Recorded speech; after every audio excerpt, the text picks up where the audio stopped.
Le décret de vérification de conformité des produits aux normes et règlements techniques abrogé par le gouvernement du Niger en Conseil des ministres. Le contrôle de qualité des produits est un moyen permettant de protéger les consommateurs et l'économie du pays. À l'annonce de cette mesure prise par les autorités, c'est l'indignation chez les associations de défense des droits des consommateurs. Cette décision, nous considérons qu'elle est très grave. Ils ont fait comprendre que la présence du contrôle pourrait entraver ce qu'ils appellent le doing business ou l'engagement de notre pays à faciliter le climat des affaires.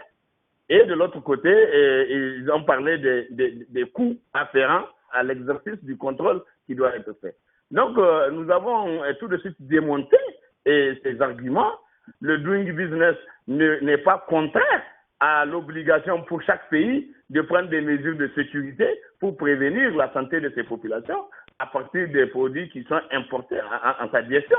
Deuxièmement, on parle des coûts afférents au contrôle, mais les coûts afférents au contrôle, ça représente quoi par rapport à la santé des populations à prévenir? Le gouvernement du Niger estime que les frais de prise en charge de contrôle de conformité aux normes ont des répercussions sur les prix des produits. L'abrogation de ce décret est initiée pour mettre fin à ces contrôles qui ne sont pas de nature à favoriser le climat des affaires selon l'État nigérien.